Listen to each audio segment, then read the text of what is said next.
कैलासवासी निळकंठ श्रीधर तथा बाळासाहेब दीक्षित यांच्या स्मरणार्थ दीक्षित फाउंडेशन यांच्या वतीने जिल्हा परिषद पूर्व प्राथमिक शाळा वानिवडे नंबर 2 या शाळेला सुसज्ज क्रीडांगण निर्माण करून देण्यात आले। याचा नामफलक अनावरण सोहळा गुरुवार दिनांक 19 फेब्रुवारी 2026 रोजी सकाळी जिल्हा परिषद पूर्व प्राथमिक शाळा वानिवडे नंबर 2 येथे आयोजित करण्यात आला। यावेळी विशेष उपस्थिती म्हणून दीक्षित फाउंडेशनचे संस्थापक अध्यक्ष निरंजन निळकंठ दीक्षित, जिल्हा परिषद सदस्य तथा माजी सरपंच सुयोगी रवींद्र घाडी यांच्या हस्ते नामकरण फलकाचे उद्घाटन करण्यात आले।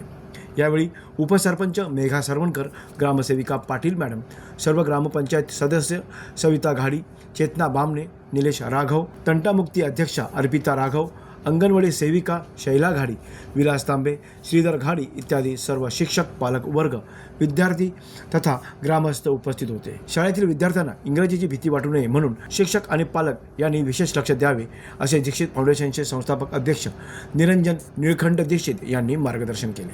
यावेळी पालक वर्ग तथा ग्रामस्थांनी दीक्षित फाउंडेशनचे आभार मानले।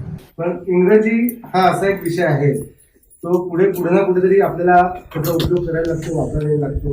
पण जेव्हा मी स्वतः आहे मुंबईतला, मी मराठी शाळेतच शिकलोय, पण जेव्हा मी 11वीला कॉलेजला गेलो तेव्हा बाकीची सर्व मुलं नॉन महाराष्ट्रीयन मुलं होती, ती फटाफट इंग्लिश बोलायची, तो नवीन मला वाटायचा। तेव्हापासून मी देवगड तालुक्यात 3-4 शाळांमध्ये इंग्लिश कम्युनिकेशन क्लासेस सुरू केले, ज्या अनुषंगाने मुलांची इंग्रजीविषयी भीती निघून जाईल आणि समजून थोडंसं मुलांना बोलण्याचं धैर्य येईल आणि पुढे त्यांच्या शैक्षणिक जीवनानंतर जेव्हा समाजात ते बाहेर पडतील तेव्हा त्यांना एक धीटपणा किंवा इंग्रजी विषयावरची एक आत्मीयता ही निश्चित जागृत होते। मी सर्व विद्यार्थ्यांना आणि पालकांना आणि शिक्षकांना सांगतो की थोडंसं इंग्रजीवरती लक्ष देऊन थोडा इंग्रजी विषयावरती मनातली भीती तुम्ही काढून टाका। इंग्रजी खूप सोपा आणि साधा विषय आहे, पण तो पुढे काळाची जसं आता आपण संगणक म्हणतो की पुढचं युग मुलांचं संगणकाचं आहे, तसं इंग्रजी पण तेवढंच महत्त्वाचं आहे।